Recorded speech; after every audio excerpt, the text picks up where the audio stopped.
সামনে পরনিন্দা করে, আড়ালে পরনিন্দা করে এবং মাল গনে গনে জমা করে রাখে, সময় মতো বা প্রয়োজন অনুসারে সেই মালকে সে খরচ করে না। ফি আমাদিন মুমাদ্দাদা, লম্বা লম্বা খুঁটির মধ্যে বেঁধে দেওয়া হবে, লম্বা লম্বা খুঁটির মধ্যে জাহান্নামের বেঁধে দেওয়া হবে। আহারে কত কঠিন শাস্তি হবে। আল্লাহ পাক আমাদেরকে সেই শাস্তি থেকে হেফাজত করুন। আল্লাহর হাবিব সাল্লাল্লাহু আলাইহি ওয়াসাল্লাম ইরশাদ ফরমান, শারারু ইবাদিল্লাহি তাআলা, আল্লাহ তাআলার সবচেয়ে নিকৃষ্ট বান্দা হলো আল মাশাউনা বিন নামিমা, যারা গীবত করতে থাকে আর চলতে থাকে। এখানে বসলো গীবত করলো, বাজারে গেল মানুষের গীবত করলো, পরনিন্দা করলো, কারো ঘরে বসলো সেখানেও পরনিন্দা, মসজিদে গেল সেখানেও পরনিন্দা, মাদ্রাসায় আসলো সেখানেও পরনিন্দা, রাস্তায় চলতেছে সেখানেও পরনিন্দা। অর্থাৎ তার মুখ দিয়ে শুধু মানুষের নিন্দা বের হয়, কিন্তু নিজের মধ্যে যে দোষ আছে এই দোষের কখনো সে স্বীকার করে না এবং এইটাকে সে খারাপ মনে করে না। আল মাশাউনা বিন নামিমা আল মুফাররিকুনা বাইনাল আহিব্বাতিল বাগুনাল মুবাররাইল আনা, আল মুফাররিকুনা বাইনাল আহিব্বা, বন্ধু বান্ধবের মধ্যে ব্যবধান সৃষ্টি করে দেয়, পৃথকতা সৃষ্টি করে দেয়।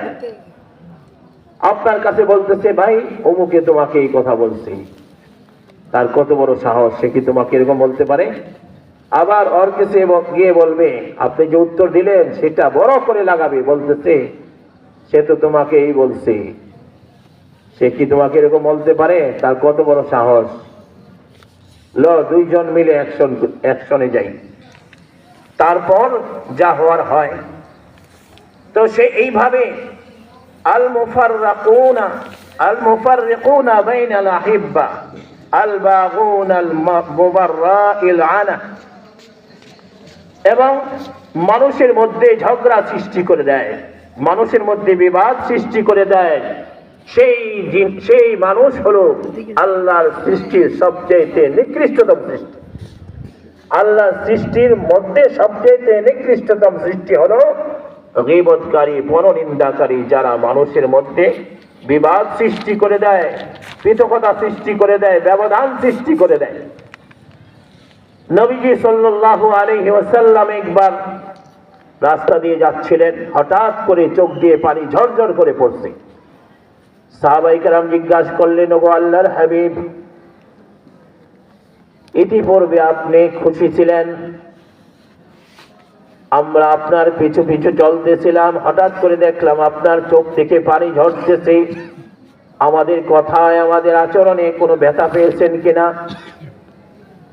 নবীজি বললেন, না, তোমাদের আচরণে আমি ব্যথা পাই নাই, বরং দেখতেছ এই যে আমার সামনে দুটো কবর আছে, নতুন দুটো কবর, সেই কবরে কঠিন শাস্তি হইতেছে। আমাকে জানানো হলো, অর্থাৎ ওহীর মাধ্যমে আমাকে জানানো হলো, আর আমি লক্ষ্য করে শুনলাম কবর থেকে আযাবের আওয়াজ আসতেছে, কঠিন শাস্তির আওয়াজ।